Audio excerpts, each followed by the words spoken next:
జగద్గురు శ్రీకృష్ణ పరబ్రహ్మణే నమః. శ్రీ శ్రీ శ్రీ విద్యా ప్రకాశానందగిరి గురు పాదుకాభ్యాం నమః. శ్రీరామకృష్ణ గురు పాదుకాభ్యాం నమః. ప్రేమపూర్వక ఆత్మ నమస్కారములు.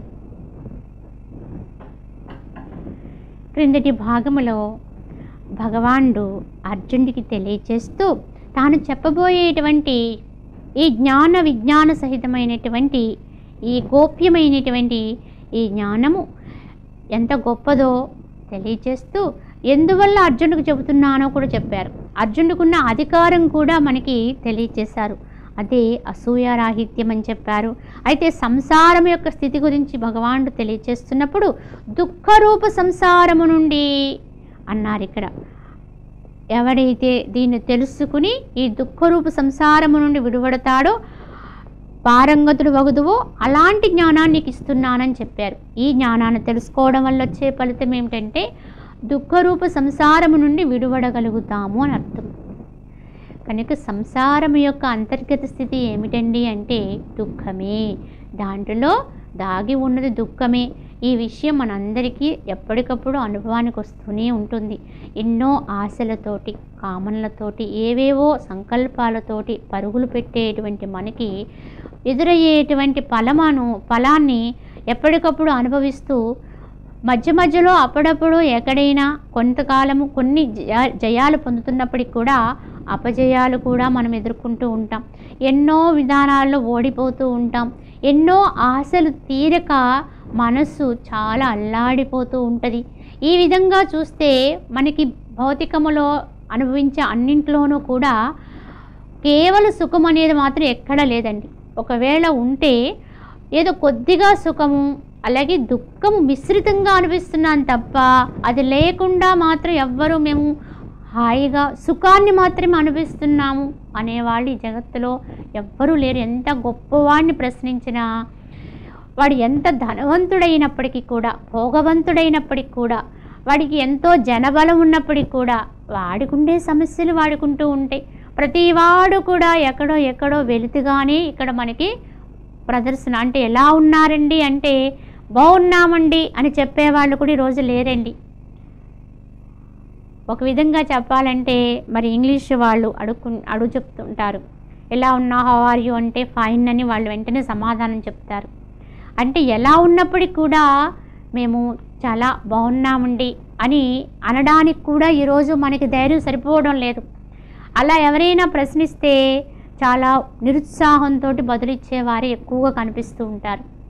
ఎందువల్ల అంటే పూర్ణ సుఖాన్ని మనం అనుభవించలేకపోతున్నాం కనుక. అంటే దుఃఖ మిశ్రితమైనటువంటి సుఖాన్ని అనిపిస్తున్నాం తప్ప దుఃఖాలు లేనటువంటి సౌఖ్యాన్ని అనిపించే అర్హత ఎవరికీ ఇందులో లేదు. ఎందుకంటే అసలు సంసారం మనందునే అది లేదు కనుకనే ఇది దుఃఖరూప సంసారం అనేసారు. సరే, ఒకవేళ ఇలా జరుగుతున్నటువంటి విషయాల్లో దుఃఖం అనేది మిళితమై ఉన్నప్పటికీ కూడా దాన్ని గుర్తించకుండా దాన్ని కూడా సుఖంగానే భావిస్తూ చాలామంది ఆ చెడ్డని అంటే ఆ పనికిరాని దాన్ని అంటే ఆ దుఃఖాన్ని కూడా భోగంగానే భావిస్తూ అదే సత్యం అనుకుని అదే భ్రాంతిలో అనుభవించేస్తూ ఇప్పుడు చెప్తున్నటువంటి ఈ మాటను అంగీకరించకపోవచ్చు. సరే, జీవితం మొత్తము సుఖమే అనుకుందాం. వాళ్ళు సుఖంగానే ఉన్నారు, మేము సుఖంగానే ఉన్నాం, అన్నీ బాగున్నాయి, అన్నీ అనుభవిస్తున్నాం కనుక ఇందులో దుఃఖము లేదు, సంసారమే గొప్పది అని వాళ్ళు భావించవచ్చు. కానీ ఎంత గట్టిగా నమ్మిన వాడికైనా చివరికి దుఃఖమే మిగులుతుంది. ఎందుకని అంటే ఎక్కడో ఓ చోట దీనికి అంతం ఉందండి. అంటే దాన్ని అనుభవించడానికి ఈ దేహంతో కూడా నువ్వు ఉండవు కదా, దేహం ఉండదు కదా. అలాగే నావారు అనుకునే నువ్వు నమ్ముతున్నటువంటి భ్రాంతిజన్యమైన ఏ దేహాలు ఉండవు కదా, అవన్నీ నశించిపోతాయి కదా. వాటిని ఏమైనా ఆపగలవా? ఈ దేహ వినాశనాన్ని ఏమైనా మనము ఆపి ఉంచగలమా అంటే అది ఎవరి తరమూ కాదు. ఎంత గొప్పవాడికైనా దీన్ని ఆపడం అనేది సాధ్యము కాదు. ఎందరెందరో గొప్ప వాళ్ళు కూడా దీన్ని అధిగమించలేక ఎందరో ఓడిపోయారు. పూర్వకాలములో ఉండేటువంటి గొప్ప రాక్షసులు కూడా చూడండి అంతంత తపస్సులు చేసి వారు ఏమని కోరారు అంటే నాకు మరణం ఉండకూడదు, నేను చావు లేని వాడిని కావాలి. ఇలా ఎంతోమంది ఎన్నోసార్లు వరాలు కోరినట్టుగా మనకి పురాణాలు చెప్తున్నాయి. ఒక రావణాసురుడే కానివ్వండి, హిరణ్యకశిపుడే కానివ్వండి, ఇలా ఎందరో రాక్షసుల్ని మనము చూసుకుంటే మరి అందరూ కూడా చాలా తెలివిగా వరాలు కోరారు. ఎందుకంటే మరణము లేని వరాన్ని ఇవ్వడానికి భగవాన్ ఇచ్చుకోపోయినా వాళ్ళు ఇంకా ఏ రకంగానూ కూడా మరణము రాదు అనేటువంటి నమ్మకంతో ఎలా తికమకలు పెట్టి వరాలను అడగటం జరిగింది. కానీ ఎన్ని తికమకలు పెట్టి వాళ్ళు వరాలు అడిగినా చివరికి వారికి ఆ యొక్క మృత్యువు రాక తప్పలేదు. వారెంత గజిబిజిగా ఇక మరణం అనేది ఇక నాకు రాదు అనుకునే ధీమాగా ఆ వరాల్ని పొందినప్పటికి కూడా ఆ కోణములోంచి వాళ్ళకి వరాలు, ఆ కోణములోంచి వాళ్ళకి మరణమాసన్నమైనది. రావణాసురుడిని ఉదాహరణగా చేసుకుంటే అందరి నుంచి కూడా తనకి మరణం ఉండకూడదనే వరాన్ని పొందాడు. కానీ నరుడు వానరుడు చాలా అలుపులు కదా, వాళ్ళు నన్నేమి చేస్తారని వాళ్ళు మాత్రము కోరలేదట. అందుకే మళ్ళీ భగవంతుడు నరుడు రూపంలోనే వచ్చి రావణాసురుని వధించాడు వానరుడు యొక్క సహాయంతో. అలాగే హిరణ్యకశిపుడు విషయం తీసుకుంటే అతను కూడా మరణము లేని వరాన్ని కోరి దాన్ని పొందలేక చివరికి ఎన్నో తర్జన భర్జనలతో వరాన్ని కోరుతాడు. ఏమిటి అంటే రాత్రి కానీ పగలు కానీ తనకు మరణం ఉండకూడదు, ఇంటి బయట కానీ ఇంటి లోపల కానీ మరణం ఉండకూడదు, ఆయుధాల వల్ల తనకు మరణం ఉండకూడదు, అలాగే మనుషుల వల్ల కానీ జంతువుల వల్ల కానీ మరణం ఉండకూడదు. ఇలా చాలా విధానాల్లో వరం కోరితే ఆ వరానికి తగ్గట్టుగానే భగవంతుడు అవతరించాడు. మరి ఆ నృసింహ భగవానుడి యొక్క ఆ మూర్తి స్వరూపం అలా ఎందుకుంది అంటే హిరణ్యకశిపుణ్ణి వధించడానికి అనువైన విధానంలోనే భగవానుడు అవతరించి అతన్ని వధించడం జరిగింది. ఆయన చెప్పినట్టుగానే ఇంటి బయట ఇంటి లోపల కాకుండా గడప పైన తన యొక్క నఖము లాంటి గోర్లతో అతన్ని చీల్చి చెండాడి వధించడం జరిగింది. మరి ఇలా చూసుకుంటే దాన్ని అధిగమించడం ఎవరికైనా సాధ్యమా? అంతటి వాళ్ళకే సాధ్యము కానప్పుడు సామాన్యులమైనటువంటి మనము దాన్ని అధిగమించగలమా? కానీ ఇక్కడ ఇదేదో శాశ్వతంగా మనం ఉండిపోతామనే నమ్మకంతో మనము దీన్ని చాలా సుఖలాలసత్వం అంటే సుఖంగా ఉంది సంసారం అనుకుని భ్రమపడుతున్నాం. కానీ ఎంత భ్రమపడినా చివరికి మిగిలేది అక్కడ దుఃఖమే. అందుకే భగవానుడు దీన్ని నిష్కర్షగా దుఃఖరూప సంసారం అని చెప్పేశారు. ఈ దుఃఖరూప సంసారము నుండి విడువడాలి. అటువంటి దుఃఖరూప సంసారం నుండి విడువడడానికి ఏ విధమైనటువంటి జ్ఞానం అవసరము? రహస్యమైనటువంటి జ్ఞానం. అది కూడా ఎటువంటి రహస్యం అంటే విజ్ఞానము, జ్ఞానము. ఎందుకంటే జ్ఞానము అంటే కేవలం మనము శాస్త్రాల ద్వారా, మహనీయుల ద్వారా, అలాగే ఇలాంటి గ్రంథాల ద్వారా తెలుసుకుని ఉండడము జ్ఞానం. విజ్ఞానం అంటే దాన్ని అనుభవించినటువంటి అనుభవంతో పొందిన జ్ఞానం. ఇలా విజ్ఞాన సహితమైనటువంటి దాన్ని నీకు ఇప్పుడు తెలియజేస్తున్నాను. దీనివల్ల దుఃఖరూప సంసారం నుండి విడివడగలుగుతావు అని చెబుతూ నీకు ఎందుకు తెలియజేస్తున్నాను అర్జున అంటే అసూయారహితుడు కావున అన్నారు ఇక్కడ. దీన్ని బట్టి ఈ ఆధ్యాత్మికమైనటువంటి సత్యాల్ని మరి తెలుసుకోవాలి అంటే ఆ బోధకి మనకి అర్హత ఏమిటి? అటువంటి విషయాలు బోధింపబడాలి అంటే మనకు ఉండవలసిన అర్హత ఏమిటి అంటే అసూయారాహిత్యము అని తెలుసుకోవాలి. ఎందుకంటే బోధించువారు ఉన్నప్పటికీ కూడా ఆ బోధని గ్రహించడానికి మనకు అర్హత ఉండాలి కదా. సద్గురువులు ఉండొచ్చు, మహనీయులు ఉండొచ్చు. చాలామంది అనుకుంటాం గురువుల దగ్గరికి వెళ్ళి ఏమి అంటే నాకు ఎప్పుడు ఆ సత్యాన్ని తెలియజేస్తాను, నాకు మోక్షం ఎప్పుడు వస్తుంది, నేను ఎలాగ దీని నుంచి బయటపడతాను, లేకపోతే నాకు కావాల్సినటువంటి విధానం నాకు ఎప్పుడు లభిస్తుంది, ఇలా మనం ఏదేదో ప్రశ్నలు అయితే వేసుకుని అక్కడ వెళ్ళిపోతాం తప్ప ఇంతకీ ఆ గురువులు మనకి బోధ చేయడానికి మనము సరైన అర్హతలో ఉన్నామా లేదా అనేది ఎప్పుడైనా మనం పరిశీలన చేసుకుంటున్నామా అంటే మరి పరిశీలన చేసుకోగలిగి ఉండాలి. దానికి తగిన అర్హత మనము కూడా సంపాదించుకోవాలి. స్వీకరణకి మనం సిద్ధంగా ఉండాలి. అవతల నుంచి ఇవ్వడానికి వారు సిద్ధంగా ఉన్నా స్వీకరించడానికి కూడా మనకి అర్హత ఉండాలి. ఆ స్వీకరణకి అర్హతగానే ఇక్కడ మనకి భగవానుడు తెలియజేసినటువంటి ఒక సద్గుణం ఏమిటంటే అసూయారాహిత్యము. అసూయ అనేది చాలా చెడ్డ గుణము. అది ఉండడం వల్ల ఇతరులకి హాని, తనకు తాను కూడా అది తనని తాను కూడా దగ్ధం చేసుకోనేటువంటి చెడ్డ గుణం అది. ఆ చెడ్డ గుణాన్ని మనము రహితం చేసుకున్నప్పుడే ఎవరి యందు దేని యందు కూడా అసూయ లేనటువంటి వారే అన్ని జీవుల యొక్క ఉద్ధారణ కూడా తనకి ఆనందాన్ని కలిగించే విధంగా ఎవరు బాగున్నప్పటికీ కూడా, ఎవరు ఏ విధానములో అంటే ఆధ్యాత్మిక పరంగా కూడా ఒక అడుగు ముందడుగు వేసినప్పటికి కూడా వారి యందు హితభావనతో ఉంటూ సరైనటువంటి అవగాహనతో మన సుహృద్భావంతో అందరితోటి కలిసిమెలిసి మిత్ర స్వభావంగా మెలిగినప్పుడే మనకి అసూయ రాహిత్యం సిద్ధిస్తుంది. అది లేనప్పుడు ఎక్కడికి వెళ్ళినా పోటీతత్వం పోదు, ఎక్కడికి వెళ్ళినా ఇతరులతోటి ద్వేషం పోదు. చివరికి గురుకులానికి వెళ్ళినా ఆ ద్వేషమే, గురువుల యొక్క సాన్నిధ్యంలో ఉన్నా ఆ ద్వేషాన్ని విడిచిపెట్టం. ఇతరుల్ని ద్వేషిస్తూ మనం ఏమి స్వీకరణ చేయగలుగుతాం చెప్పండి? ఇతరుల పట్ల అసూయను పొందుతూ మనం ఏమి తీసుకోగలుగుతాం? ఎప్పుడూ కూడా మరి తెల్లని వస్త్రము అంటే ఒక రంగు సరిగా వేయాలి అంటే ఆ వస్త్రము తెల్లగా ఉంటేనే ఆ రంగు సరిగ్గా పడుతుంది. అంటే అక్కడ ఉన్నటువంటి అశుద్ధాన్ని, మలినాన్ని తొలగిస్తేనే రంగు సరిగ్గా మనకి ఉతికిన వస్త్రానికే రంగు సరిగ్గా పడుతుంది. అలాగే ఒక గోడకి సున్నం వేయాలంటే ముందు ఆ గోడకి అంతకు ముందున్నటువంటి మురికినంతటిని తొలగించి దాన్ని శుభ్రపరిచి అప్పుడే కొత్తగా మళ్ళీ రంగులు వేస్తూ ఉంటారు. ఇది కూడా మనం చూస్తూనే ఉంటాం. ఎందుకంటే అంతకు ముందుది కనుక ఉంటే కొత్త రంగుని అది గ్రహించుకోలేదు, స్వీకరణ చెయ్యలేదు. అలానే మన యొక్క ఆంతరంగికంగా మన లోపల మన మనస్సు కూడా శుద్ధిపడి ఉండాలి. ఇతరుల పట్ల ఉండేటువంటి హీన స్వభావాన్ని మనము మార్చుకోవాలి. ఇతరుల్ని ద్వేషించేటువంటి గుణాలు మనలో ఉన్నంత వరకు మనం ఎంత సద్గురువుల చెంతను ఉన్నప్పటికీ కూడా మనకి అందు సత్యం అర్థం కాదు, అందులో ఉండే బోధ మనకి అర్థం కాదు. అర్థం కాకపోవడం అంటే గ్రహించుకోలేం దాన్ని. మనకి అహమే అడ్డొస్తూ ఉంటుంది. దాన్ని మనం తీసుకోలేనటువంటి అర్హత మనకి ఉండదు. కావున ఇక్కడ అర్జునుడికి ఆ యొక్క అర్హతని ఇక్కడ చెప్పడం జరిగింది. అది ఎందుకు అంటే అర్జునుడు ఒక్కడికే కాదు, ఆధ్యాత్మిక జ్ఞానాన్ని మీరు గ్రహించాలంటే ఇటువంటి అర్హత కలిగి ఉండాలి అని భగవానుడి యొక్క ఉద్దేశమే ఉండొచ్చు. కావున మనము ఎప్పటికప్పుడు మన మనస్సుని మనమే శుద్ధి చేసుకుంటూ ఉండాలి. తద్వారా మనమే వృద్ధిలోకి తెచ్చుకున్న వాళ్ళం అవుతాం.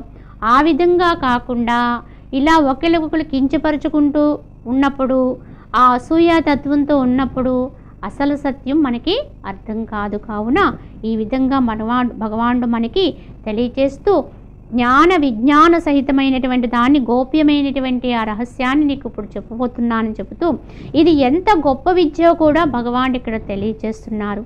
అవి ఆ వ్యక్తికి ఒక పరిపూర్ణత్వాన్ని ఇస్తాయి. అటువంటి వాళ్ళే మహానుభావులుగా, మహనీయులుగా, మహాత్ములుగా ఎదుగుతారు. ఆ విధంగా కాకుండా కేవలము భౌతిక విద్యలు మాత్రమే పట్టుకుని ఉంటే వాడు ఎప్పటికీ కూడా అక్కడక్కడే ఉంటాడు.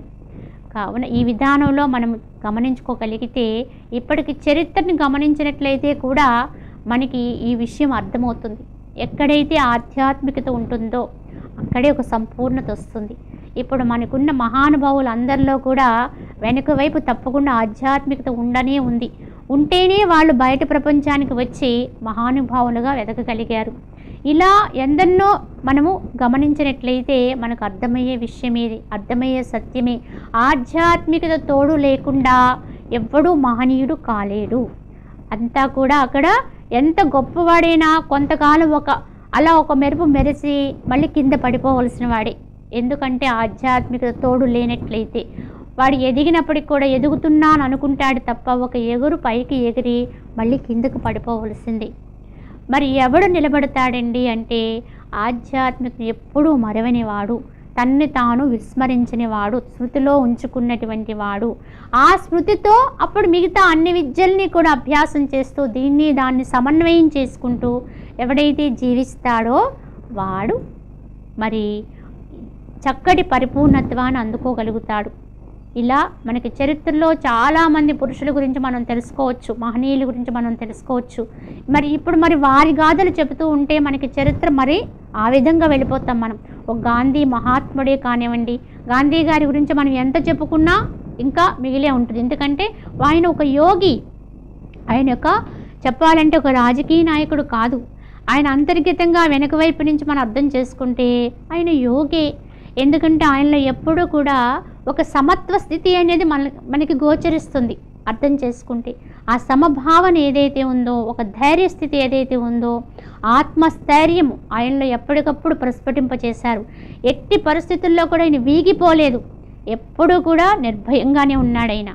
మరి ఆయనకు ఆ ధైర్యం ఎలా వచ్చిందండి? ఎవరిచ్చారండి అంటే ఆయనలో ఉన్న ఆధ్యాత్మికత ఇచ్చింది. ఏ శాస్త్రాలు ఇవ్వలేదు, ఆయన చదివిన న్యాయశాస్త్రం నుంచి నేర్చుకోలేదు అది. ఆయన కేవలము ఆయనలో ఉండే ఆధ్యాత్మికత ఏదైతే ఉందో అదే ఆయన ఒక సంపూర్ణ మానవుడిగా ఎదిగేటట్టుగా చేసింది.